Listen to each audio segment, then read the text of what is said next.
الحمد لله الذي لم يزل عالما قديرا سميعا بصيرا، والصلاة والسلام على من أرسله بالحق بشيرا ونذيرا، وداعيا إلى الله بإذنه وسراجا منيرا، صلى الله عليه وسلم وعلى آله وأصحابه أجمعين. أما بعد، فأعوذ بالله من الشيطان الرجيم. بسم الله الرحمن الرحيم. واتخذ الله إبراهيم خليلا. صدق الله العظيم.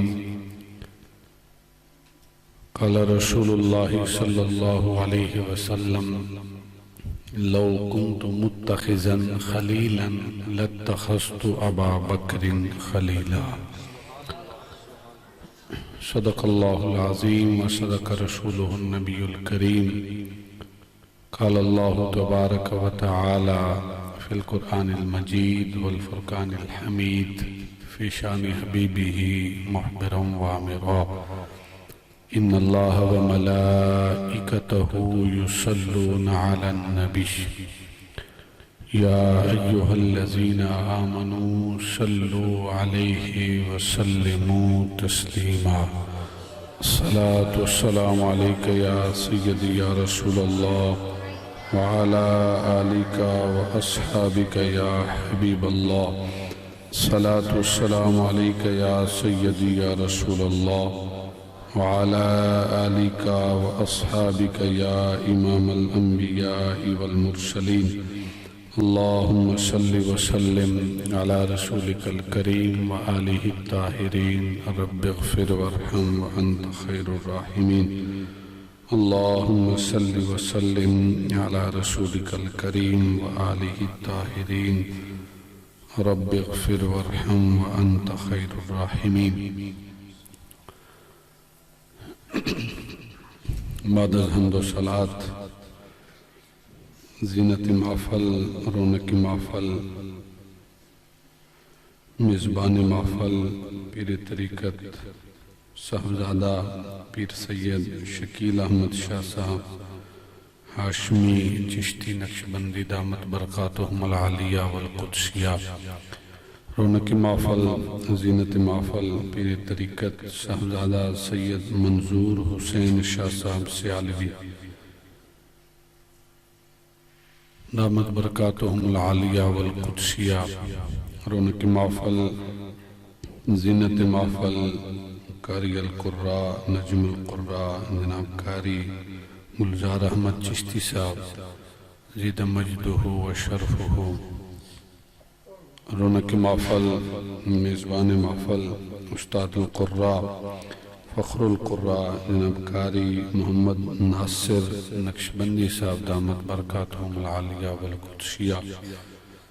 رونق محفل، حضرت علامہ مولانا قاری امجد فاروق جلالی صاحب دامت برکاتہم العالیہ والقدسیہ. رونق محفل، حضرت علامہ مولانا بشیر احمد چشتی صاحب. زینت محفل، قاری اکرم دیوانہ صاحب دامت برکاتہم العالیہ والقدسیہ. اور تاجدار صداقت کانفرنس اور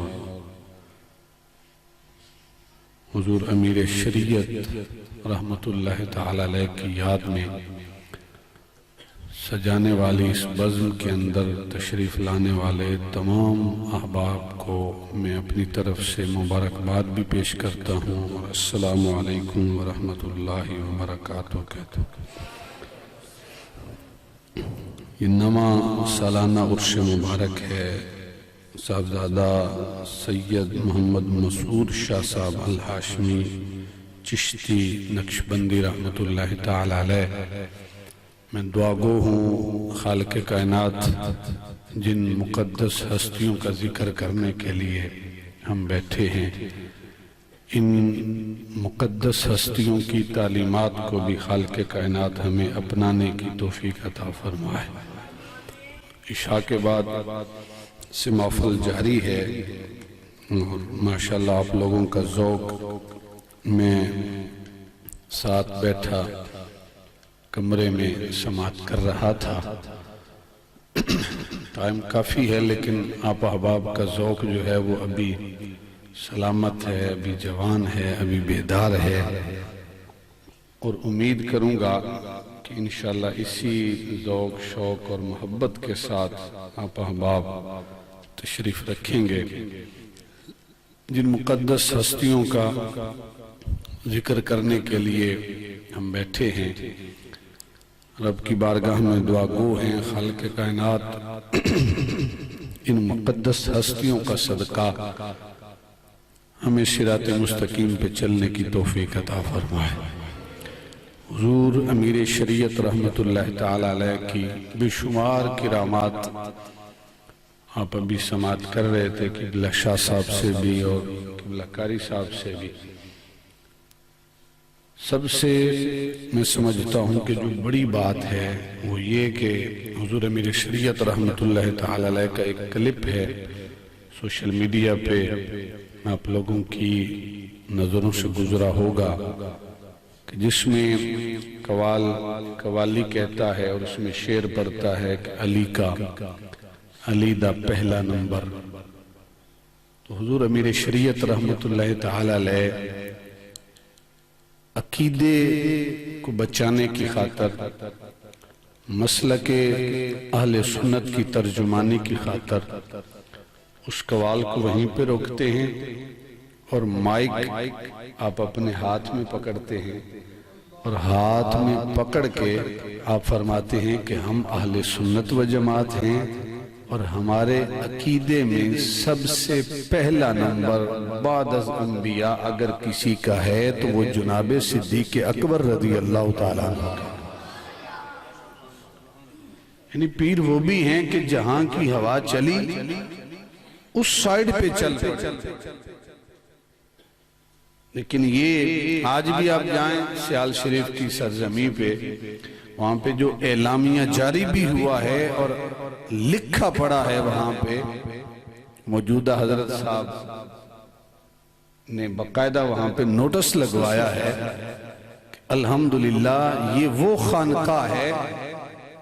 خانقاہ ہے جس مسلک کی ترجمانی اعلیٰ حضرت نے کی ہے، وہی مسلک یہاں آپ کو نظر آئے گا۔ یعنی جدھر کی ہوا چلی اس سائیڈ پہ نہیں چلے، اپنے مسلک کے اوپر کاربند رہے۔ جنہیں حضور امیر شریعت نے کہا کہ ان کا پہلا نمبر ہے، آج انشاءاللہ ہم تاجدار صداقت، خلیفہ رسول، خلیفہ بلا فصل، یار غار، یار مزار، جناب سیدنا صدیق اکبر رضی اللہ تعالیٰ عنہ کی بارگاہ میں اپنی جو ہے ٹوٹے پھوٹے الفاظ سے کچھ نظر و نیاز پیش کریں گے۔ خالق کائنات آپ لوگوں کا آنا، مل بیٹھنا اپنی بارگاہ میں قبول و منظور فرمائے۔ قرآن مجید فرقان حمید سے ایک آیت مبارکہ میں نے تلاوت کرنے کا شرف حاصل کیا۔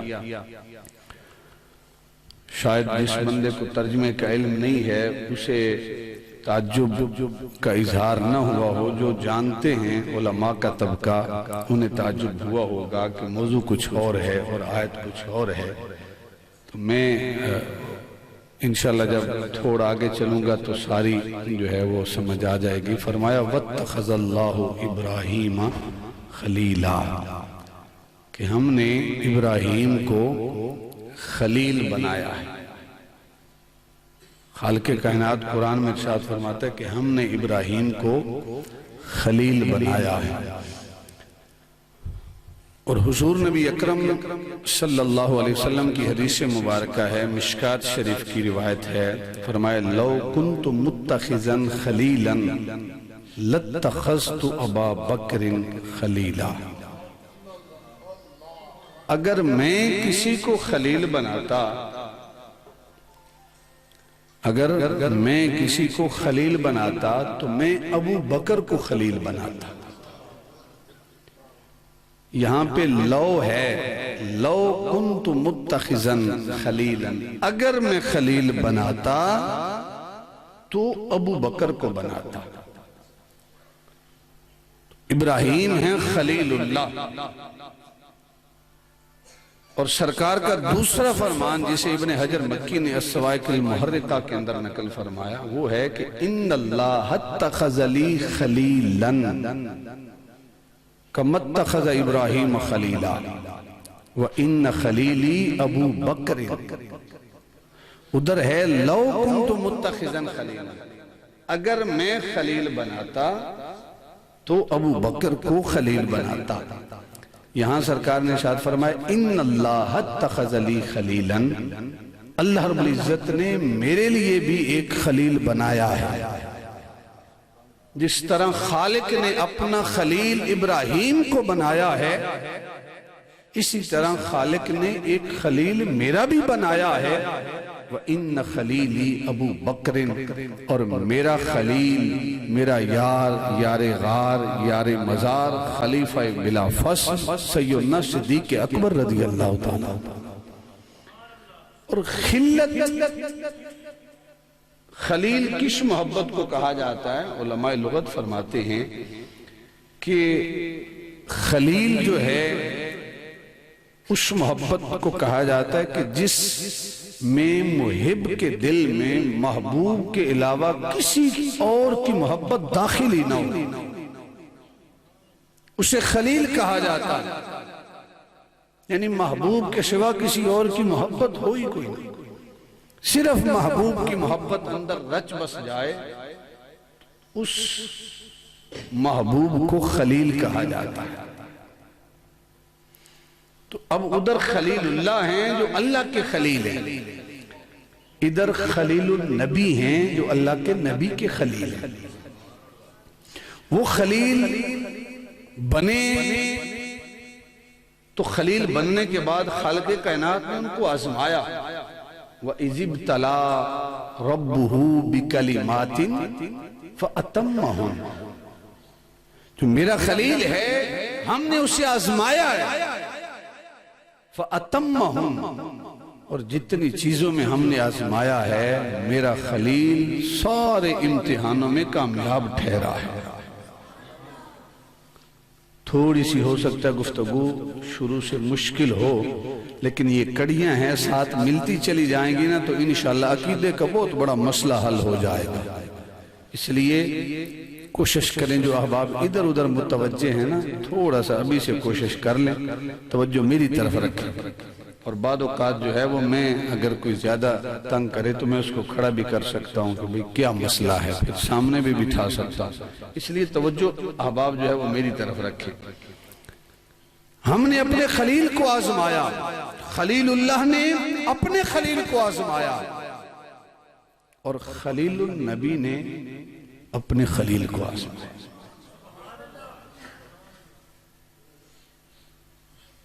خلیل اللہ نے اپنے خلیل کو آزمایا، خلیل النبی نے اپنے خلیل کو آزمایا۔ ادھر خدا نے کہا فَأَتَمَّهُنَّ، ہم نے جتنی چیزوں میں آزمایا ہمارا خلیل ہر آزمائش میں کامیاب ٹھہرا ہے۔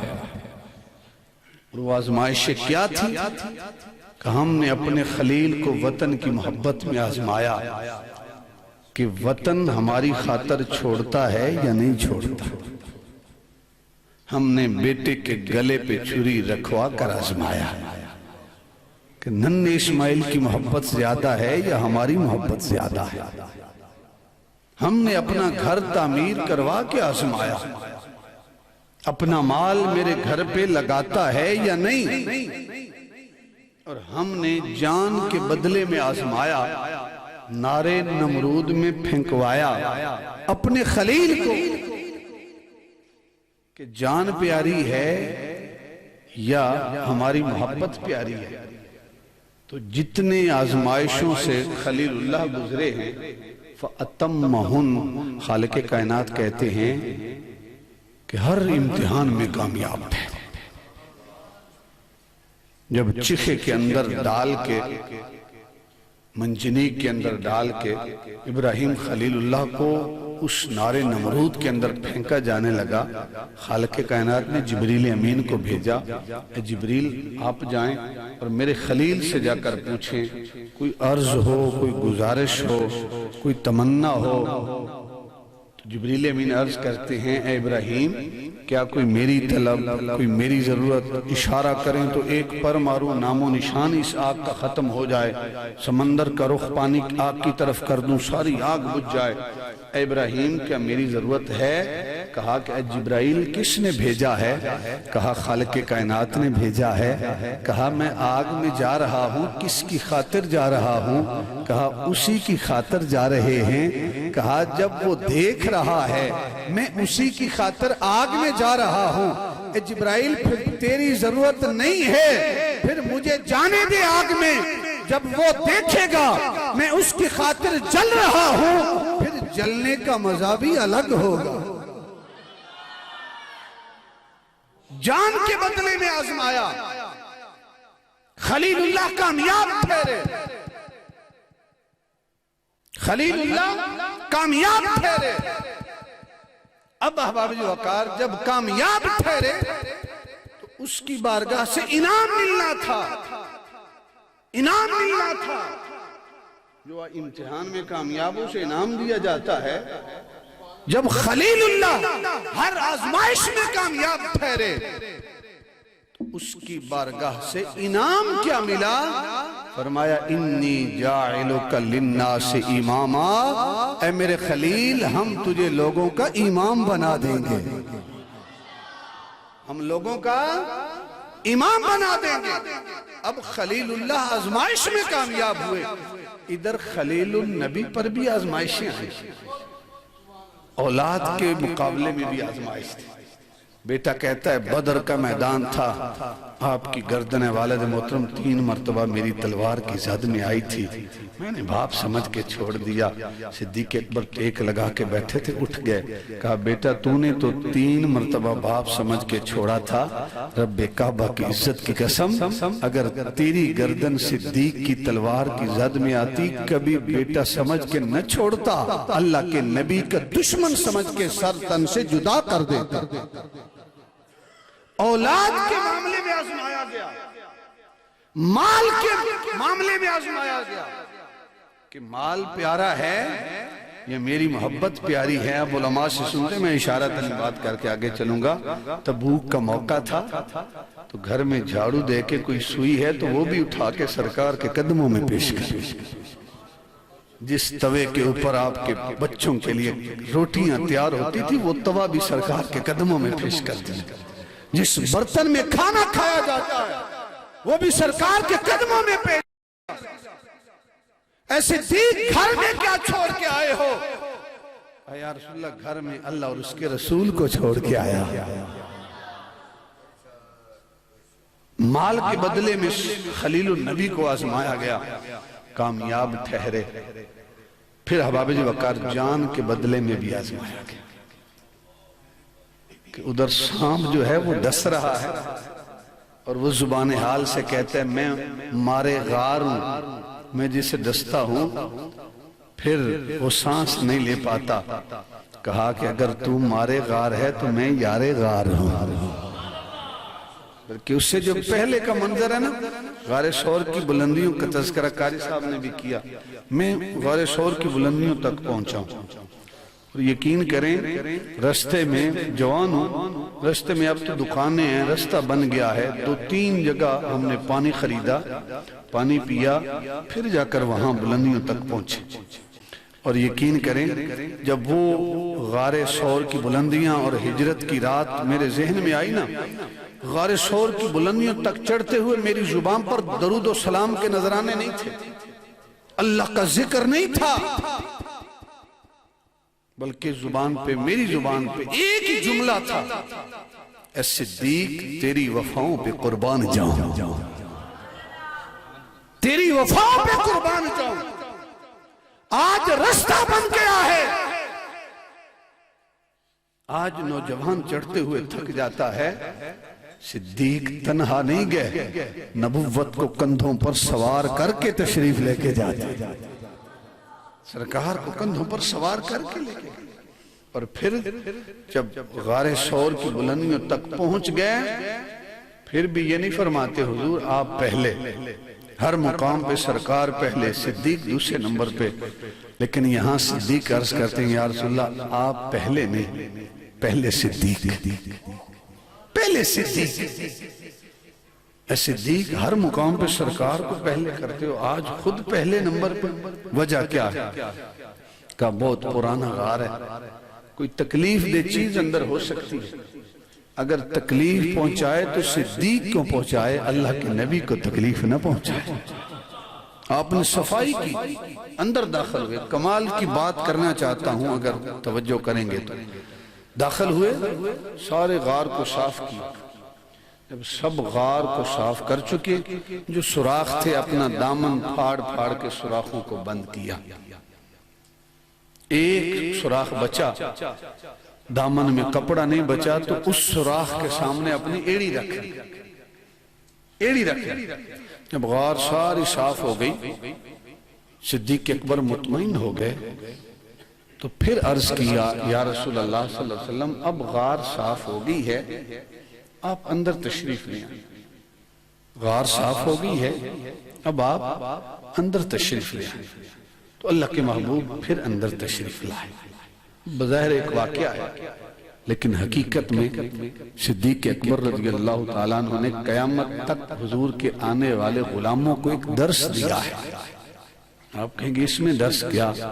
درس یہ ہے کہ صدیق اکبر رضی اللہ تعالیٰ عنہ غار میں داخل ہوئے، غار کی صفائی کی، جب غار ساری صاف ہو گئی پھر سرکار سے فرماتے ہیں حضور اندر تشریف لے آئیں۔ درس یہ ہے کہ اے حضور کے غلاموں، اگر تم چاہتے ہو کہ تمہارے دلوں میں حضور کی محبت آ جائے، اللہ کے رسول کا عشق تمہارے دلوں کے اندر مجزن ہو جائے، اللہ کے رسول کی ذات تمہارے اندر تشریف لے آئے، صدیق اکبر نے اصول دے دیا، اے حضور کے غلاموں اگر سرکار کی محبت اندر لانا چاہتے ہو، اصول یہ ہے کہ سب سے پہلے اپنے دل میں صدیق اکبر کی محبت کو جگا دو، اندر صدیق اکبر کی محبت آئے گی، اندر سے دل کا صفایا ہوگا، قدورتوں کا خاتمہ ہوگا، اندر سے سب برائیوں کا خاتمہ ہوگا۔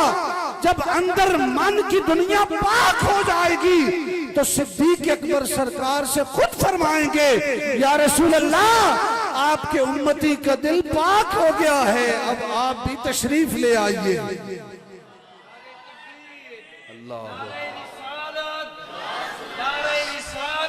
یا رسول اللہ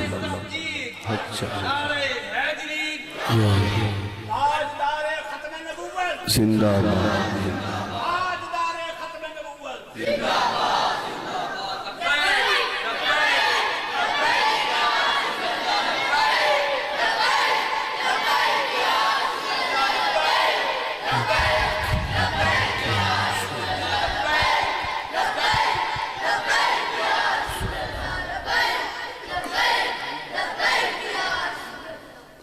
کہا کہ اگر تو مارے غار ہے نا تو میں یار غار ہوں۔ اس نے کہا میں ڈستا ہوں تو موت آتی ہے، کہ اگر تو موت دیتا ہے تو زندگی دینے والا میری گود میں آرام کر رہا ہے۔ یہاں جان کی آزمائش سے گزرے لیکن اللہ کے محبوب کے آرام کے اندر بھی خلل نہیں آنے دی۔ ضبط کا بندھن ٹوٹا، آنسو چھلکا اور وہاں گرا کہ جس چہرے کی ایک مرتبہ ایمان سے زیارت کو مقام عطا کرتی ہے جو وقت کا غوث بھی اس مقام تک نہیں پہنچ سکتا۔ کسی کا خون احد کی سرزمین پہ گرا، کسی کا بدر کی سرزمین پہ، کسی کا خندق کی، کسی کا کربلا کی سرزمین پہ، قربان جائیں صدیق اکبر کا خون نہیں، آنسو والدہا کے مکھڑے پہ گرتا ہے۔ پہلی آزمائش تھی اولاد کی، اس میں کامیاب، مال کی آزمائش میں کامیاب، جان کی آزمائش میں کامیاب۔ چوتھی آزمائش تھی وطن کی محبت، وطن کی محبت، اور خلیل النبی اس آزمائش میں بھی کامیاب تھے۔ اس آزمائش میں بھی کامیاب تھے۔ ہجرت کی رات ایک روایت آپ علماء سے سنتے ہیں کہ حضور تشریف لائے، صدیق اکبر کے دروازے پہ دستک دی، جو ہی دستک دی صدیق اکبر سامنے کھڑے تھے، دروازہ کھولا۔ اے صدیق ساری رات کا ادھر کھڑے ہو، آرام نہیں کر رہے تھے؟ کہا حضور آپ نے اشارہ دیا تھا کہ کسی وقت ہجرت کا حکم آ سکتا ہے، سارا دن آپ کی میت میں ہوتے ہیں، رات کو صدیق سوتا نہیں ہے، دروازے کے پاس کھڑا ہو کے انتظار کرتا ہوں کہیں رات کو حکم نہ آ جائے۔ لیکن میر عبد الواحد بالگرامی نے صبا سنابل کے اندر ایک اور روایت نقل کی ہے، اور وہ کیا ہے روایت کہ جب سرکار ہجرت کی رات میں اپنے گھر کی دہلیز سے نکلے، دروازے سے نکلے، سامنے دیکھا صدیق اکبر کھڑے ہیں، سرکار کی اپنے دروازے کے سامنے صدیق کھڑے، اے صدیق یہاں کھڑے۔ یہ میر عبد الواحد بالگرامی رحمت اللہ تعالی علیہ آپ کی کتاب سبع سنابل کے اندر یہ روایت موجود ہے۔ اے صدیق سامنے کھڑے ہو، فرمایا یا رسول اللہ سارا دن آپ کی خدمت میں حاضر رہتا ہوں، باقی غلام رات کو جا کر سو جاتے ہیں، آپ نے ہجرت کا اشارہ دیا تھا، یا رسول اللہ میں رات کو سوتا نہیں، جب سے آپ نے اشارہ کیا ہے دن تو آپ کی غلامی میں بسر ہوتا ہے، رات کو میں بستر پہ جا کے سوتا نہیں، آپ کے دروازے کے باہر کھڑا ہو کے دربانی اور چوکیداری کرتا رہتا ہوں، کہیں حکم آ جائے تاخیر نہ ہو جائے۔ احباب جی وقار جان کے بدلے میں آزمائش میں مبتلا ہوئے، کامیاب ٹھہرے، مال کے بدلے میں کامیاب ٹھہرے، اولاد کے بدلے میں کامیاب ٹھہرے، وطن چھوڑا اللہ کے محبوب کی ذات کی خاطر، ادھر خلیل اللہ بھی انہی آزمائشوں سے گزرے، وہ کامیاب ہوئے تو خالق کائنات نے انعام کیا دیا، انی جاعلک للناس اماما، کہ ہم اپنے خلیل کو امام بنائیں، لوگوں کا امام بنائیں گے۔ ادھر ابراہیم خلیل اللہ کامیاب ہوئے تو امتحان کے بعد تو انعام کیا ملا؟ انی جاعلک للناس اماما، امامت انعام میں ملتی ہے۔ ادھر صدیق اکبر کامیاب ہوتے ہیں، اللہ رب العزت کے محبوب نے انعام کیا دیا، خلیل اللہ کامیاب ہوئے تو انعام میں امامت ملتی ہے۔ ادھر خلیل النبی کامیاب ہوئے تو اللہ کے نبی نے ارشاد فرمایا مرو ابا بکر فلیصلی بالناس، کہ خلیل اللہ نے، اللہ رب العزت نے اپنے خلیل کو کامیاب دیکھا تو امامت سے نوازا، اگر میرا خلیل کامیاب ہوا ہے تو میں اپنے خلیل کو 1,24,000 صحابہ کا امام بنا رہا۔ مرو ابا بکر، بخاری شریف کی روایت ہے، صدیق اکبر سے جا کر کہیں وہ میرے صحابہ کو نماز پڑھائے۔ احباب جی وقار ابراہیم خلیل اللہ کہتے ہیں قال ومن ذریتی، ماری تعالیٰ مجھے تو امامت قبرہ مل گئی، میری ذریت کا کیا بنے گا، میری آل اولاد کا کیا بنے گا؟ فرمایا قال لا ینال عہد الظالمین، میرا عہد ظالموں کو نہیں پہنچتا، میں ظالموں کو امام نہیں بناتا۔ احباب جی وقار اگر آج کوئی نعوذ باللہ غاصب صدیق اکبر کو کہتا ہے، اگر ظالم صدیق اکبر کو کہتا ہے، اگر نعوذ باللہ کوئی ڈاکو صدیق اکبر کو کہتا ہے تو یاد رکھیں وہ صدیق اکبر پہ اعتراض نہیں کر رہا، وہ اللہ کے نبی کی ذات پہ اعتراض کر رہا ہے کہ نعوذ باللہ سرکار نے امام غاصب کو بنایا تھا، نعوذ باللہ ظالم کو امام بنایا تھا سرکار نے۔ خدا کہتا ہے قال لا ینال عہد الظالمین، اور نعوذ باللہ سرکار نے ایسے شخص کو امام بنایا جو غاصب، تو یہ اعتراض پھر صدیق اکبر کی ذات پہ نہیں آتا، اللہ کے نبی کی ذات پر آتا۔ تو بابی جی وقار خلیل اللہ کامیاب ہوتے ہیں تو ادھر سے امامت ملتی ہے، ادھر خلیل النبی کامیاب ہوتے ہیں تو ادھر سے بھی تحفے میں امامت ملتی ہے۔ آج کوئی اگر کراچی میں بیٹھ کے نعوذ باللہ حضور کے یار یار غار یار مزار کی شان میں بھوکتا ہے تو 1400 سال پہلے بھی ایک سانپ نے ڈسا تھا، صدیق کا کچھ بگاڑ سکا نہیں، کچھ بگاڑ سکا نہیں۔ اس وقت حضور جھولی میں آرام فرما تھے، صدیق آج بھی حضور کے پہلو میں آرام فرما ہے۔ نہ 1400 سال پہلے کسی سانپ نے صدیق کو نقصان پہنچایا ہے، اور نہ 1400 سال بعد کوئی ناگ صدیق کو نقصان پہنچا سکتا ہے۔ جو بکواسات کرتا ہے وہ اپنے ایمان جو ہے اس کا بیڑا غرق کرتا ہے، برباد کرتا ہے۔ جبکہ صدیق اکبر کی شان ہی بڑی ہے۔ کون صدیق اکبر؟ اب ابو بکر نبوت جس کے کندھوں پہ سوار ہو کے غار ثور کی بلندیوں تک جاتی ہے، وہ ابو بکر صدیق۔ کون صدیق اکبر؟ اب ابو بکر جو 3 دن اور 3 راتیں اکیلا تنہا محبوب خدا کا دیدار کرتا رہا، وہ ابو بکر صدیق۔ کون ابو بکر؟ جس کے متعلق خدا کا قرآن کہے وَسَيُجَنَّبُهَا الْأَتْقَى، وہ ابو بکر۔ جس کے متعلق خدا کا قرآن کہے وَصَدَّقَ بِهِ، وہ ابو بکر۔ جس کے متعلق خدا کا قرآن کہے ثَانِيَ اثْنَيْنِ إِذْ هُمَا فِي الْغَارِ لَا تَحْزَنْ إِنَّ اللَّهَ مَعَنَا، وہ ابو بکر۔ کون ابو بکر؟ جس کے متعلق خدا کا قرآن کہے وَالَّذِينَ مَعَهُ، جس کے متعلق خدا کا قرآن کہے اولئک هم المتقون، اولئک هم الفائزون، اولئک هم الراشدون، اولئک هم المفلحون۔ ارے جو عہد میں سرکار کے ساتھ ہے، جو بدر میں سرکار کے ساتھ ہے، جو خندق میں سرکار کے ساتھ ہے، جس نے تبوک کے موقع پر اپنا گھر کا سارا مال سرکار کے قدموں میں نچھاور کر دیا، کون صدیق اکبر جسے سرکار نے اپنے مسلح کا وارث بنایا؟ کون صدیق اکبر جس نے سرکار کی ظاہری حیات میں 17 نمازیں صحابہ کو پڑھائی؟ کون صدیق اکبر؟ اب ابو بکر جس نے منکرین زکوٰۃ کو لگام ڈالی؟ کون صدیق اکبر جس نے مسلمہ کذاب کے خلاف جہاد کا علم بلند کیا؟ کون صدیق اکبر قیامت کے دن جسے جنت کے 8 دروازوں سے ندا آئے گی اے یار غار، اے یار مزار، آ مجھ سے ہو کے جنت میں داخل ہو؟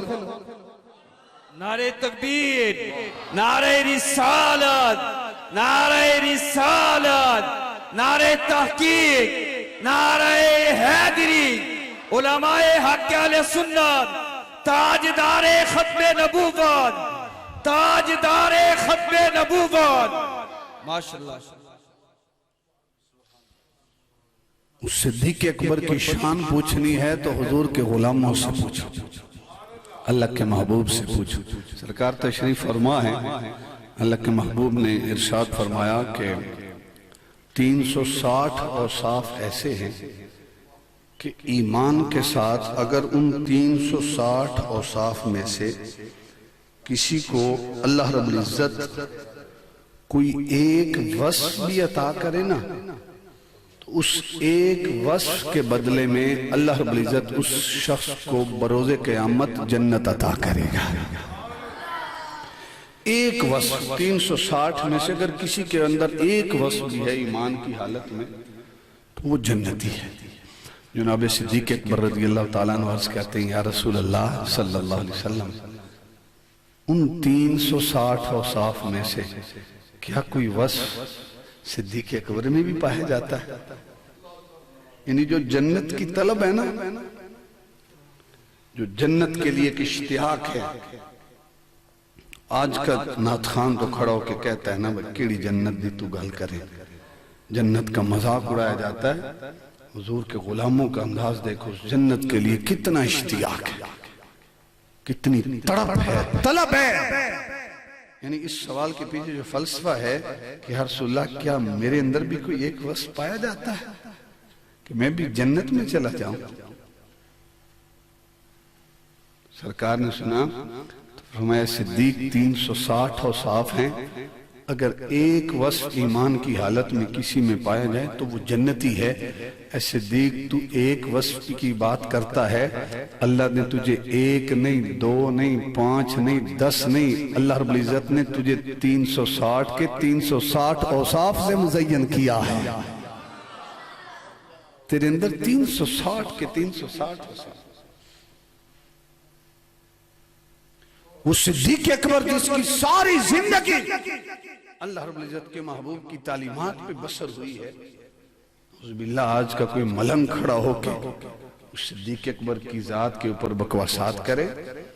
آپ تشریف فرما تھے، پانی مانگا، ایک غلام آیا، اس نے کہا سادہ پانی کیا دینا، اس نے اندر شہد ڈالی، اس کو گھول کے میٹھا کر کے آپ کی بارگاہ میں پیش کیا۔ شہد کی جو ہے وہ خوشبو بھی ہوتی ہے۔ صدیق اکبر رضی اللہ تعالیٰ عنہ کی بارگاہ میں گلاس آیا، آپ نے اٹھایا، اپنے ہونٹوں کے قریب کیا، جب وہ شہد کی خوشبو آئی نا تو آپ نے پھر پیچھے کر دیا۔ غلام حیران تھے کہ پانی بھی مانگا ہے، پیاس بھی لگی تھی، اور ہم نے سادہ بھی نہیں دیا، میٹھا کر کے دیا ہے، لیکن آپ پانی پی نہیں رہے۔ خاموش، تھوڑی دیر خاموش رہے، پھر آنکھوں سے آنسو چھلک پڑے، زاروں قطار رونا شروع کر دیا۔ صحابہ حیران ہے کہ پانی مانگا تھا، ہم نے پانی پیش کیا ہے، حضور امیر المومنین رو کیوں رہے ہیں؟ آنکھوں سے آنسو کی وجہ کیا ہے؟ تھوڑی دیر گزری تو آپ نے فرمایا کہ ایک مرتبہ میں اللہ کے محبوب کے ساتھ تھا، تو سرکار کسی چیز کو خود سے ایسے بھگا رہے تھے جس طرح کسی چیز کو دھکیلا جاتا ہے خود سے۔ تو سرکار کا وہ انداز میں نے دیکھا تو میں نے عرض کی حضور کوئی چیز ظاہراً نظر نہیں آ رہی، اب کس چیز سے خود کو محفوظ کر رہے ہیں؟ تو سرکار نے فرمایا کہ دنیا جو ہے، دنیا یہ مجسم شکل اختیار کر کے میرے قریب آ رہی تھی اور میں نے اس کو خود سے دور جھٹک دیا ہے، اور اس دنیا نے جاتے ہوئے مجھے کہا کہ اے اللہ کے نبی آپ نے تو مجھے اپنے قریب نہ آنے دیا، لیکن آپ کے بعد جو آئیں گے نا میں ان کے ساتھ چمٹ کے رہوں گی۔ اور صدیق اکبر رضی اللہ تعالیٰ نے یہ بیان کرنے کے بعد کہتے ہیں کہ آج میں نے پانی مانگا، تم نے پانی کے اندر شہد ڈال کے دیا، مجھے یہ خطرہ لاحق ہوا کہ کہیں وہ دنیا میرے ساتھ چمٹ نہ جائے، میرے ساتھ چمٹ نہ جائے۔ امیر المومنین ہے، خوف خدا کا یہ عالم ہے، نعوذ باللہ، جو کہیں کہ حضور کی آل کا حق کھایا ہے، جو دوسروں کے حق کے حوالے سے حدیث ہیں، اپنی آخرت کی اتنی فکر ہے۔ جب سید عائشہ صدیقہ رضی اللہ تعالیٰ عنہ پہ تہمت لگی نا، منافقین نے تہمت لگائی، جسے قرآن نے ھذا افک مبین کہا، یہ کھلا بہتان قرآن نے کہا، تو جو پروپیگنڈا کرنے والے تھے ان میں کچھ ایمان والے بھی شامل تھے۔ اس میں ایک نام تھا مستح بن اساسہ، صدیق اکبر کے خالہ زاد بھائی تھے، کزن تھے۔ تو جناب صدیق اکبر رضی اللہ تعالیٰ عنہ آپ کی پرورش کیا کرتے تھے، کفالت کرتے تھے، ماہانہ یا ہفتہ وار کچھ جو ہے وہ راشن ان کے گھر بھیجتے تھے۔ تو جب پتہ چلا کہ مستح نے بھی میری بیٹی کے اوپر بہتان لگایا ہے، تو صدیق اکبر، ایک نفسیاتی مسئلہ ہے کہ اگر کوئی میری بیٹی کے متعلق، میری بہن کے متعلق کوئی بہتان لگائے اور میں اس کی کفالت کروں تو پھر میرا ضمیر گوارا کرے گا کہ میں اس کے گھر میں کچھ بھیجوں؟ تو جناب صدیق اکبر نے بھی قسم اٹھائی، آج کے بعد تیری کفالت نہیں کروں گا، قسم اٹھائی۔ اور انسانی شخصیت اس چیز کا تقاضا بھی کرتی، جب قسم اٹھائی اللہ رب العزت نے قرآن کی آیت نازل کر دی، وَلَا يَأْتَلِ أُولُو الْفَضْلِ مِنْكُمْ وَالسَّعَةِ ان یؤتوا اولی القربى والمساکین والمہاجرین فی سبیل اللہ، کہ جو تم میں سے صاحب فضل اور وسعت ہے، یعنی خالق کائنات نے صدیق اکبر کو صاحب فضل بھی کہا اور صاحب وسعت بھی کہا۔ جو صاحب فضل اور وسعت ہیں ان کو یہ حق نہیں پہنچتا کہ وہ ایسی قسمیں اٹھائیں کہ ہم مہاجرین کو اور قریبی رشتہ داروں کو اور فی سبیل اللہ کے راستے میں دینے والوں کو نہیں دیں گے، انہیں یہ حق نہیں پہنچتا کہ وہ ایسی قسمیں اٹھائیں۔ وَلْيَعْفُوا وَلْيَصْفَحُوا، انہیں چاہیے کہ وہ درگزر کریں، وہ معاف کر دیں۔ اور اگلا جملہ بڑا کمال کا ہے، میں سمجھتا ہوں کہ اگر آپ یہ جملہ یہاں سے پیغام کے طور پر لے کر چلے گئے تو آج کے اس عرس کے انعقاد کا جو مقصد ہے وہ پورا ہو جائے گا۔ فرمایا الا تحبون ان یغفر اللہ لکم، الا تحبون ان یغفر اللہ لکم، کیا تم اس بات کو پسند نہیں کرتے کہ خالق کائنات تمہارے گناہوں کو معاف کر دے؟ الا تحبون ان یغفر اللہ لکم، کیا تم اس بات کو پسند نہیں کرتے کہ خالق کائنات تمہارے گناہوں کو معاف کر دے؟ اشارہ یہ ہے کہ ہم ہر روز گناہ کرتے ہیں۔ انبیاء صرف معصوم ہیں، خیر انبیاء معصوم نہیں ہیں۔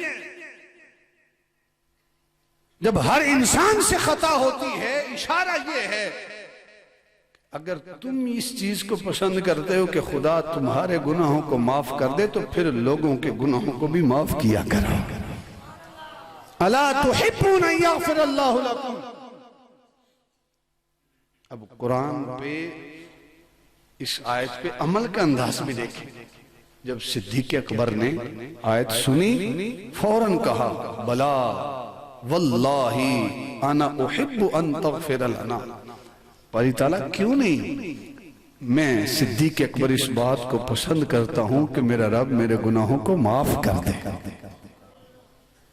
اور جس طرح پہلے مسکا کیا کرتے تھے اسی طرح کفالت پھر شروع کر۔ رشتہ داروں سے غلطیاں ہوتی ہیں، کوتاہیاں سرزد ہوتی ہیں، لیکن یہ ایک جملہ یاد رکھے، ہمسایوں سے بھی غلطیاں ہوتی ہیں، اپنے بھائیوں سے بھی ہوتی ہیں، بیٹوں سے بھی ہوتی ہیں۔ الا تحبون ان یغفر اللہ لکم، کیا تم اس بات کو پسند نہیں کرتے کہ خدا تمہارے گناہوں کو معاف کر دے؟ اگر اس بات کو پسند کرتے ہو کہ خدا تمہارے گناہوں کو معاف کرے، آج لوگوں کے گناہوں کو معاف کرنا سیکھیں۔ لوگوں کو معاف کرو گے تو قیامت کے دن خدا تمہارے گناہوں کو معاف کرے۔ مجھے ایک ساتھی نے فون کیا، کہتا کہ جی میری بیوی ہے، اسے میں نے 2-3 مرتبہ پکڑا، فون کے اوپر کسی کے ساتھ چیٹ کرتی ہے، اب آخری بار میں نے پکڑا ہے، آپ مجھے بتائیں۔ ہمارے مفتی صاحب ہیں، مفتی شیخ خان صاحب دامت برکاتہم العالیہ والقدسی، آپ فرماتے تھے کہ جو بندہ کوئی مسئلہ پوچھنے کے لیے یا کوئی ایسی بات کرنے کے لیے کال کرے تو کبھی اسے اس کا نام نہ پوچھا کرو کہ وہ کہاں سے بول رہا ہے، تاکہ اس کا پردہ رہے۔ تو میں نے پوچھا نہیں کہ آپ کہاں سے بول رہے ہیں، وہ کہتے ہیں میرا کاروبار بھی ہے، بھائی الگ ہیں، بیوی کو 2-3 مرتبہ میں نے پکڑا ہے، میں کیا کروں؟ میں نے کہا کہ پہلے آپ کام یہ کریں کہ اس سے جو برائیوں کی جڑ ہے موبائل وہ لے لیں۔ کہا وہ تو میں نے لے لیا ہے، اب اس کا ارادہ طلاق تک کا تھا۔ مجھے کہتا ہے کہ بتاؤ میں کیا کروں؟ میں نے کہا کہ وہ بھی انسان ہے، عورت ہے، غلطی ہو جاتی ہے۔ میں نے کہا کیا اسے احساس ہے؟ کہتا ہے احساس تو اسے بڑا ہے، وہ قدموں میں گری ہے، معافیاں اس نے مانگی ہیں۔ میں نے کہا موبائل لے لو، اسے معاف کر دو، اللہ تیرے ساتھ بھلا کرے گا۔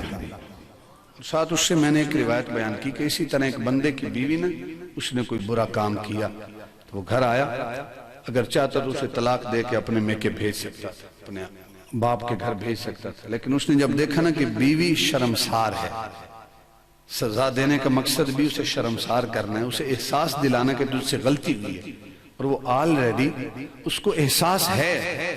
اس نے کہا کوئی بات نہیں، جا، انسانوں سے غلطی ہوتی ہے، جا، میں نے تجھے اللہ کی ذات کی خاطر معاف کر دیا ہے، معاف کر دیا۔ 2-4 سال گزرے، خامن جو ہے وہ بھی فوت ہو گیا۔ جب فوت ہوا، اس کا شوہر فوت ہوا، کسی نے خواب میں دیکھا، پوچھا کہ اللہ کے بندے رب نے تیرے ساتھ کیا معاملہ کیا ہے؟ کہا کہ میرے اعمال اس قابل تو نہ تھے کہ اللہ رب العزت مجھے جنت میں مقام عطا کرتا، قبر میں جنت کی طرف سے میرے لیے کھڑکی کو کھولا جاتا، لیکن میرے ایک عمل کی وجہ سے خالق کائنات نے میرے سارے گناہوں کو معاف کر دیا ہے۔ پوچھنے والے نے پوچھا تیرا کون سا وہ عمل ہے؟ کہا کہ میں بے انتہا گناہوں کے اندر لتھڑا ہوا شخص تھا، لیکن ایک مرتبہ میری بیوی سے غلطی ہوئی تھی اور میں نے اللہ کی بندی سمجھ کر اسے معاف کر دیا تھا، چھوڑ دیا تھا۔ تو جب میں خالق کائنات کی بارگاہ میں حاضر ہوا، میرے خالق نے کہا ہے میرے بندے، اگر تو بندہ ہو کر میری بندی کے اوپر احسان کر رہا ہے، تو نے اگر اس کے گناہوں کو معاف کر دیا ہے تو میں خالق ہو کے تیرے اوپر احسان کیوں نہ کروں؟ جا، آج میں نے تجھے معاف کر دیا ہے۔ معاف کرنے کے لیے جگرہ چاہیے بڑا۔ ہم تو بدلے لینے میں جلدی کرتے ہیں نا، بدلہ نہ لیا تو لوگ کیا کہیں گے، آوازیں کستے ہیں ہم، ممبر پہ بیٹھ کے آوازیں کستے ہیں، ممبر پہ بیٹھ کے بھی ہم بدلے لیتے ہیں، لیکن قرآن کہتا ہے الا تحبون ان یغفر اللہ لکم۔ اور جناب صدیق اکبر کا عمل دیکھیں، جس طرح پہلے کفالت کیا کرتے تھے اسی طرح بعد میں بھی آپ نے کفالت کی، 1 روپیہ بھی آپ نے واپس موڑا نہیں ہے۔ تو ضرورت ہے اس امر کی کہ حضور نبی اکرم صلی اللہ علیہ وسلم کے جو غلام ہیں، یار غار ہیں، یار مزار، ان کی تعلیمات کو آج ہم زندہ کریں۔ جناب عمر فاروق رضی اللہ تعالیٰ عنہ امیر المومنین کی بارگاہ میں حاضر ہوئے تو ایک لسٹ دیکھی، اس کے اوپر نام لکھا ہوا ہے، فلاں معذور ہے، اس کی خدمت حضور کا فلاں صحابی کرے گا، سامنے نام لکھا ہوا ہے، یہ محتاج ہیں، ان کے خدمت گزار یہ ہیں۔ دیکھتے گئے ایک دیکھا کہ معذور جو ہے وہ بیوہ عورت ہے یا مرد ہے، اس کا خدمت گزار آگے نام کوئی نہیں لکھا ہوا، نابینا ہے، معذور ہے، تو اس کا آگے خدمت گزار جو ہے اس کا نام کو نہیں لکھا۔ جناب عمر فاروق رضی اللہ تعالیٰ عنہ نے دیکھا نا اس لسٹ میں اس کا نام، کہا چلو اس کا خدمت گزار لگتا ہے کوئی نہیں، اس کی خدمت میں عمر فاروق کرتا ہے۔ صبح کی نماز پڑھی، نماز پڑھنے کے بعد اسی کے گھر کی طرف چل پڑے، دروازے پہ دستک دی، اندر داخل ہوئے، دیکھا گھر کی ساری صفائی ہو چکی، گھڑے کے پاس گئے، پانی بھرا ہوا ہے، اس شخص کے پاس گئے، اس کا بستر بچھا ہوا ہے، اوپر وہ بیٹھا ہوا ہے۔ آپ نے پوچھا بھئی کون ہے جس نے تیرے گھر کی صفائی کی ہے؟ کہا کہ کوئی آتا ہے، دروازے پہ دستک دیتا ہے، اندر داخل ہوتا ہے، سارے کام کاج کر کے مجھے کھانا اپنے گھر سے لا کے کھلاتا ہے اور کھلا کے چلا جاتا ہے۔ نہ میں نے آج تک پوچھا آنے والے تو کون ہے، نہ اس نے کبھی مجھے بتایا، نہ میں نے پوچھا۔ جناب عمر فاروق رضی اللہ تعالیٰ عنہ دوسرے دن نماز فجر سے پہلے آئے کہ آج تو دیکھوں گا یہ کون ہے جو اس معذور، اس نابینا شخص کی خدمت کرتا ہے، اس کے گھر میں جھاڑو دیتا ہے، اس کا پانی بھرتا ہے، اسے کھلاتا ہے، اسے دوائی دیتا ہے۔ نماز فجر سے پہلے آئے، پھر دروازے پہ دستک دی، دیکھا کہ پھر گھر کا سارا کام کاج ہوا پڑا ہے۔ تیسرے دن پھر تہجد کے ٹائم آئے، رات کی تاریکی ہے، تہجد کے ٹائم آئے، گلی کے کونے میں کھڑے ہو گئے، تھوڑی دیر گزری، ایک نقاب وہ شخص آیا جس نے پاؤں میں جوتا تک نہیں پہنا۔ جناب عمر فاروق رضی اللہ تعالیٰ عنہ قریب گئے اور پوچھا کہ آنے والے تو کون ہے؟ من تھا، آنے والے تو کون ہے؟ تو ہی اس نابینا شخص کے گھر میں جاتا ہے، گھر کی صفائی کرتا ہے، پانی بھرتا ہے، تو کون ہے؟ اس نقاب پوش نے جواب دیا کہ میں ابو بکر ہوں، میں ابو بکر۔ عمر فاروق رضی اللہ تعالیٰ نے نظر جب صدیق اکبر کے قدموں پہ ڈالی نا، صدیق اکبر نے پاؤں میں جوتا تک نہیں پہنا۔ امیر المومنین، رات کی تاریکی میں کوئی کانٹا چبھ سکتا ہے، کوئی تکلیف پہنچ سکتی ہے، آپ نے جوتا تک نہیں پہنا؟ جوتا کیوں نہیں پہنا؟ کہا کہ میری رعایا سارا دن محنت مزدوری کرتی ہے، پاؤں میں جوتا پہنا ہو تو قدموں کی آہٹ بہت دور سے سنائی دیتی ہے، میں اس لیے جوتا نہیں پہنتا کہ میری رعایا کی نیند کے اندر خلل واقع نہ ہو،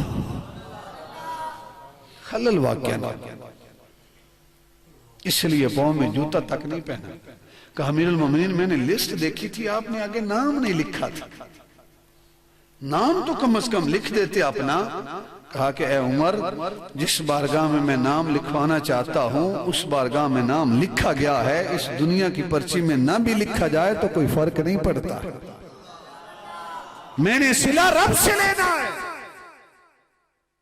اور وہ رب تو رات کی تاریکی میں بھی دیکھتا ہے۔ امیر المومنین جناب صدیق اکبر گھر میں داخل ہوئے، ایک ہاتھ میں روٹی ہے، سالن ہے، اس کے گھر کی صفائی کی، اسے کھانا کھلایا، واپس آئے۔ اسی طرح معمول چلتا رہا، چلتا رہا۔ جناب صدیق اکبر رضی اللہ تعالیٰ عنہ وصال کر گئے، پہلا دن ہے خلافت کا، تاریخ کی ساری کتابیں اٹھا لیں، واحد صدیق اکبر ہیں کہ جنہوں نے امیر المومنین جناب عمر فاروق رضی اللہ تعالیٰ عنہ کو خلیفہ نامزد کیا ہے۔ ابن کثیر اٹھائیں، تاریخ تبری اٹھائیں، ابن خلدون اٹھائیں، تاریخ جو ہے تاریخ اسلام اٹھائیں، جتنی تاریخ کی کتابیں اٹھا لیں، جناب صدیق اکبر نے امیر المومنین حضرت عمر فاروق رضی اللہ تعالیٰ عنہ کا انتخاب کیا. اور ایک روایت میں نے یہ پڑھی کہ آپ نے خط لکھا, جناب عثمان غنی رضی اللہ تعالیٰ عنہ کو لکھوایا اور خط پہ کہا کہ جاؤ جا کر لوگوں کو اس پر بیعت لو کہ جو اس کے اندر جس کا نام لکھا ہے وہ ہمارا امیر ہے, وہ خلیفہ ہے. تو جناب علی المرتضیٰ باہر کھڑے تھے, آپ نے بلند آواز سے کہا کہ اے صدیق اکبر, اس خط کے اندر اگر عمر فاروق کے علاوہ کسی کا نام ہے تو ہمیں یہ بیعت منظور نہیں ہے, اور اگر عمر فاروق کا نام ہے تو پھر ہمیں یہ بیعت منظور ہے. تو احباب بکر پہلا دن ہے, صدیق اکبر وصال کر گئے. امیر المومنین جناب عمر فاروق رضی اللہ تعالیٰ عنہ خلافت کا عہدہ سنبھالتے ہیں. رات کی تاریکی چھا جاتی ہے تو امیر المومنین جناب عمر فاروق رضی اللہ تعالیٰ عنہ وہ ڈیوٹی جو صدیق اکبر دیا کرتے تھے, اسی طرح روٹی لی, سالن لیا اور اس نابینا شخص کے گھر کی طرف چل پڑے. جب گھر کی طرف چل پڑے, دروازے پہ پہنچے, دستک دی, جو صدیق اکبر کا معمول تھا. دستک دی, بات نہیں کی, دستک دی, اندر داخل ہوئے, صفائی کی, پانی بھرا, دوائی کھلائی, اس کے بعد روٹی کا لقمہ توڑا. سنیے گا, روٹی کا لقمہ توڑا اور توڑ کے اس نابینا شخص کے منہ میں رکھا. جب اس نابینا شخص کے منہ میں رکھا, اس نے ایک ٹھنڈی آہ بھری. اس نے کہا لگتا ہے جو پہلے شخص آتا تھا وہ دنیا سے چلا گیا ہے, جو پہلے آتا تھا وہ چلا گیا. امیر المومنین جناب عمر فاروق رضی اللہ تعالیٰ عنہ جلالی طبیعت کے مالک تھے. آپ نے کہا نابینا تو جان بوجھ کے اندھا بنا بیٹھا ہے, امیر المومنین سے خدمت کرواتا رہا, ان کے اور کام تھوڑی تھے کہ تو نے ان کو بھی اپنی خدمت پر مامور رکھا. تجھے صاف نظر آتا ہے پہلے کون آتا تھا, آج کون آیا ہے. اس لیے کہ جناب صدیق اکبر جو کام کرتے تھے میں نے بھی سارے وہی کیے. دروازے پہ دستک دی ہے, تیرے گھر کی صفائی کی ہے, تیرا پانی بھرا ہے, تجھے دوائی کھلائی ہے. وہ بھی روٹی کھلاتے تھے, میں نے بھی روٹی کا لقمہ توڑ کے تیرے منہ میں رکھا ہے. جان بوجھ کے نابینا بنا بیٹھا ہے. تجھے پتہ ہے جو پہلے آتا تھا وہ دنیا سے چلا گیا ہے. تو جانتا ہے کہ پہلے کون آتا تھا, آج کون آتا ہے. جب جلال میں آئے نا, اپنے غصے کا اظہار کیا. آگے سے اس نابینا شخص نے جواب دیا کہ نہیں, یہ آنے والے نہ میں تجھے جانتا ہوں نہ پہلے آنے والے شخص کو جانتا ہوں. آج تک نہ میں نے اس سے پوچھا نہ اس نے مجھے بتایا. کہا پھر تجھے کیسے پتا چلا کہ جو پہلے آتا تھا وہ دنیا سے چلا گیا. کہا کہ آنے والے جو پہلے آتا تھا وہ دروازے پہ دستک بھی دیتا تھا, گھر میں داخل ہوتا تھا, گھر کی صفائی بھی کرتا تھا, گھڑے میں پانی بھرتا تھا, میرے لیے بستر بچھاتا تھا, بستر بچھانے کے بعد مجھے دوائی کھلاتا تھا, اور دوائی کھلانے کے بعد جب وہ روٹی کا لقمہ توڑتا تو نے تو ڈائریکٹ میرے منہ میں رکھا ہے. وہ جو پہلے آتا تھا وہ میرے منہ میں نہیں رکھتا تھا, اس لیے کہ میرے منہ میں دانت نہیں ہے. وہ پہلے اپنے منہ میں رکھتا تھا, اسے چباتا تھا, چبانے کے بعد اپنے منہ سے نکالتا تھا اور نکال کے میرے منہ میں رکھتا تھا. تو نے ڈائریکٹ رکھا ہے, اس لیے میں نے کہا جو پہلے آتا تھا وہ دنیا سے چلا گیا.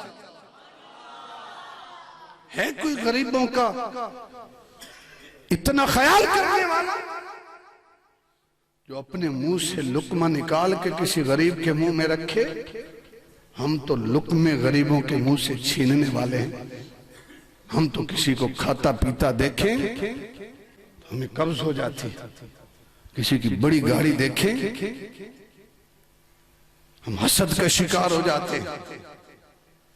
جن کا دن منانے کے لیے آج ہم آئے بیٹھے ہیں ان کا انداز یہ ہے کہ جن کو کھلانے والا کوئی نہیں ہوتا, ان کو کھلاتے ہیں تو پہلے اپنے منہ میں روٹی کا لقمہ رکھ کے چباتے ہیں, پھر منہ سے نکال کے اس کے منہ میں رکھتے. یہ تعلیمات ہیں تاجدار صداقت, امیر المومنین, خلیفہ رسول, یار غار, یار مزار, جنہیں سرکار نے آج بھی اپنے پہلو میں لٹایا ہوا ہے. 3 قبروں کی جگہ ہے, ایک کی قبر کی جگہ آج بھی باقی ہے. ایک قبر کی جگہ سرکار تشریف لائے نا، غالباً ترمذی شریف کی حدیث مبارکہ ہے، سرکار کے ایک ہاتھ میں صدیق اکبر کا ہاتھ تھا، ایک ہاتھ میں جناب عمر کا ہاتھ تھا، مسجد نبوی میں تشریف لائے تو احباب وقار جب صحابہ کی نظر پڑی تو بڑے حیران ہوئے، فرمایا تم اس مقام پہ حیران ہوتے ہو نا، آج یہ منظر دیکھ لو، میرے ایک ہاتھ میں صدیق کا ہاتھ ہے، ایک ہاتھ میں عمر کا ہاتھ ہے، فرمایا ہاکذا نبعث یوم القیامہ، اگر قیامت کے دن قبر سے اٹھوں گا حشر کی طرف چلوں گا، ایک ہاتھ میں صدیق کا ہاتھ ہوگا، ایک ہاتھ میں عمر کا ہاتھ ہوگا۔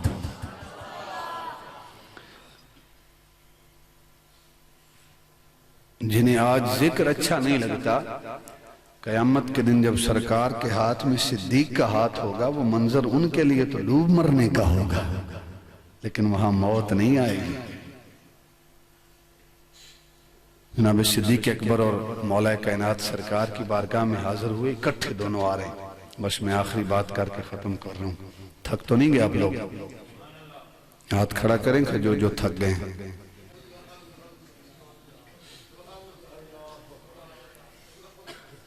ماشاءاللہ جاگ رہے ہیں آپ دونوں آئے نا حضور کے غلام سرکار کی بارگاہ میں، جب حضور کے دروازے پہ دستک دینی تھی تو جناب صدیق اکبر رضی اللہ تعالیٰ فرماتے ہیں حضور آپ آگے بڑھیں، آپ دستک دیں۔ مولا کائنات فرماتے ہیں حضور آپ آگے بڑھیں، آپ دستک دیں، آپ مجھ سے افضل ہیں۔ صدیق اکبر فرماتے ہیں نہیں آپ آگے بڑھیں۔ مفتی فیض احمد اویسی صاحب اس روایت کو نقل کرنے والے، حضور آپ آگے بڑھیں، کہتے نہیں آپ آگے بڑھیں۔ مولا کائنات فرماتے ہیں صدیق میں اس شخص سے اب اس روایت کو سننا اور دل سے سننا، پھر اندازہ لگانا کہ آپس میں ان کی محبت تھی یا نعوذ باللہ دشمنی تھی۔ اے صدیق میں اس شخص سے آگے بڑھ جاؤں جس کے متعلق میں نے اللہ کے نبی کو یہ فرماتے ہوئے سنا ہے کہ کسی شخص پر سورج نہیں چمکے گا جو صدیق اکبر سے افضل ہوگا، یعنی صدیق اکبر سے افضل کوئی شخص نہیں ہے جس پر جو ہے وہ سورج چمکے، سورج جس کے اوپر اپنی روشنی ڈالے، یعنی میرے بعد میرے غلاموں میں سب سے افضل اگر کوئی ذات ہے تو وہ صدیق اکبر کی ذات ہے۔ اب یہ مولا کائنات فرماتے ہیں، صدیق اکبر فرماتے ہیں میں اس شخص سے آگے کیسے بڑھ جاؤں جس کے متعلق میں نے اللہ کے نبی سے سنا کہ عورتوں میں سے سب سے افضل سیدہ کائنات سیدہ فاطمۃ الزہرا ہے اور مردوں میں سے سب سے افضل علی المرتضی شیر خدا ہے۔ اے علی میں اس شخص سے آگے بڑھ جاؤں۔ مولا کائنات فرماتے ہیں صدیق میں اس شخص سے آگے کیسے بڑھ جاؤں جس کے متعلق میں نے اللہ کے نبی سے سنا کہ جس نے ابراہیم خلیل اللہ کا سینہ دیکھنا ہو وہ میرے ابو بکر کا سینہ دیکھ لے۔ صدیق اکبر فرماتے ہیں اے علی میں اس شخص سے آگے کیسے بڑھ جاؤں جس کے متعلق میں نے اللہ کے نبی سے سنا کہ جس کا دل چاہے جس کا جی چاہے آدم کی زیارت کرے، حسن یوسف دیکھے، نماز موسیٰ اور تقوی عیسیٰ جانے اور خلق محمدی کا نظارہ کرنا چاہے وہ علی المرتضی کو دیکھ لے۔ اے علی میں اس شخص سے آگے بڑھ جاؤں۔ مولا کائنات فرماتے ہیں اے صدیق میں اس شخص سے آگے بڑھ جاؤں جس کے متعلق میں نے اللہ کے نبی سے سنا کہ قیامت کے دن منادی ندا کرے گا، کہے گا اے صدیق آپ اور آپ کے جتنے بھی دوست احباب ہیں آپ سب کو لے کر جنت میں داخل ہو جائیں۔ میں اس صدیق سے آگے بڑھوں۔ مولا کائنات فرماتے ہیں اے صدیق اے علی المرتضی میں اس شخص سے آگے کیسے بڑھوں جس کے متعلق میں نے اللہ کے نبی کو خیبر کے مقام پہ خیبر کے دن یہ فرماتے ہوئے سنا، سرکار نے کھجور اور دودھ کا ہدیہ جناب کی طرف بھیجا اور سرکار نے فرمایا یہ تحفہ طالب کا مطلوب کی طرف ہے، میں اس شخص سے آگے بڑھ جاؤں۔ مولا کائنات فرماتے ہیں صدیق میں اس شخص سے آگے کیسے بڑھوں جس کے متعلق میں نے اللہ کے نبی سے سنا کہ اے صدیق تو میری آنکھ ہے میں تیرے ذریعے اس کائنات کو دیکھتا ہوں۔ جناب صدیق اکبر نے فرمایا کہ اے علی المرتضی میں اس شخص سے آگے کیسے بڑھ جاؤں جس کے متعلق میں نے اللہ کے نبی کو یہ فرماتے ہوئے سنا کہ قیامت کے دن ایک منادی ندا کرے گا اور کہے گا کہ اے محمد دنیا میں صلی اللہ علیہ وسلم دنیا میں تیرا باپ بھی سب سے بہتر تھا یعنی ابراہیم خلیل اللہ اور تیرا بھائی بھی افضل تھا یعنی علی المرتضی شیر۔ میں اس علی سے آگے بڑھ جاؤں۔ جناب مولا کائنات فرماتے ہیں کہ اے صدیق میں اس شخص سے آگے کیسے بڑھوں جس کے متعلق خدا کا قرآن کہتا ہے وَصَدَّقَ بِهِ وَالَّذِي جَاءَ بِالصِّدْقِ وَصَدَّقَ بِهِ کہ وہ ایک ذات جو سچ لے کے آنے والی ہے، اور دوسری ذات وہ ہے جو اس سچائی کی تصدیق کرنے والی ہے۔ سچ لے کے آنے والی ذات اللہ کا سچا رسول ہے، اور اس سچے رسول کی تصدیق کرنے والا سچے رسول کا سچا یار ہے۔ صدیق جس کے متعلق خدا کا قرآن یہ کہے میں اس سے آگے بڑھ جاؤں۔ جناب مولا کائنات فرماتے ہیں، جناب صدیق اکبر فرماتے ہیں، خدا کا قرآن کہتا ہے وَيُطْعِمُونَ الطَّعَامَ عَلَىٰ حُبِّهِ کہ اے علی المرتضیٰ تیرے متعلق خدا کا قرآن کہتا ہے کہ جو اللہ کی محبت میں مسکینوں کو کھانا کھلانے والا ہے، اے علی میں اس شخص سے کیسے آگے بڑھ جاؤں؟ فرمایا صدیق میں اس سے آگے کیسے بڑھوں جس کے متعلق میں نے اللہ کے نبی کو یہ فرماتے ہوئے سنا کہ قیامت کے دن جنت کے 8 دروازے پکاریں گے، اے صدیق میرے ذریعے جنت میں داخل ہو جا۔ جناب صدیق اکبر فرماتے ہیں اے علی میں اس شخص سے آگے کیسے بڑھ جاؤں جس کے متعلق میں نے اللہ کے نبی سے سنا کہ قیامت کے دن سرکار نے ارشاد فرمایا قیامت کے دن میرے اور ابراہیم خلیل اللہ کے محل کے درمیان جس کا محل ہوگا وہ علی المرتضیٰ ہے۔ فرمایا علی المرتضیٰ نے اے صدیق میں اس شخص سے آگے کیسے بڑھ جاؤں جس کے متعلق میں نے اللہ کے نبی سے سنا کہ قیامت کے دن حاصل جو جنت کا مالک ہے فرشتہ اور جو جہنم کا مالک ہے وہ جنت کی چابیاں صدیق کے قدموں میں رکھے گا، جو جہنم کا فرشتہ ہے وہ جہنم کی چابیاں صدیق کے قدموں میں رکھے گا، اور وہ فرشتے کہیں گے اے صدیق جس پر تیرا جی چاہے جہنم بھیج، جس پر تیرا جی چاہے جنت بھیج۔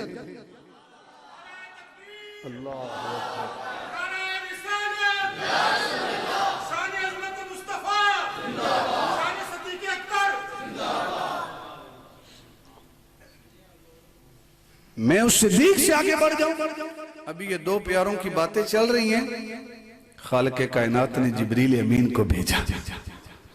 جبریل میرے محبوب کے پاس سرکار کی بارگاہ میں سلام عرض کیا اور ساتھ فرمائے اس وقت عرش و کرسی اور ملائے اعلیٰ کے جو فرشتے ہیں 2 پیاروں کی گفتگو سن کے ان پہ قربان ہو رہے، حضور ان کے درمیان فیصلہ نہیں ہو رہا، آپ باہر نکل کے ان کے درمیان فیصلہ فرمائیں۔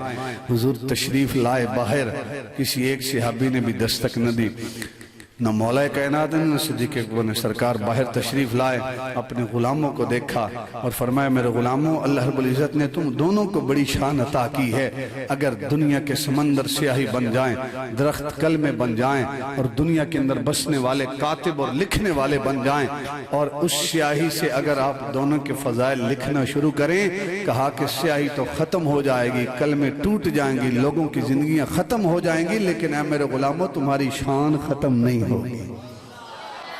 مجھے بتائیں یہ محبت ہے یا عداوت ہے؟ ایک دوسرے کی جو فضیلتیں بیان، رحماء بینہم آپس میں بڑے رحم دل تھے، اشداء علی الکفار کفار پہ شدید، کفار کے لیے سخت۔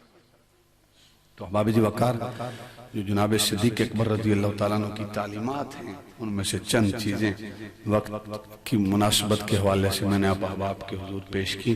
خالق کائنات مجھے بھی اور آپ سب کو عمل کرنے کی توفیق عطا فرمائے۔ دوران گفتگو کوئی جملہ ایسا نکل جاتا ہے، انسان ہے میں خطاوار ہوں، انسان سے غلطی ہو سکتی ہے، کوئی ایسا جملہ جو آپ احباب کی طبیعتوں پہ ناگوار گزرا ہو اس کے لیے میں معذرت خواہ ہوں۔ جو کوئی اچھی بات نکلی ہے وہ میرے اساتذہ کی محنت ہے۔ خالق کائنات ہمارا سب کا خاتمہ بالخیر فرمائے۔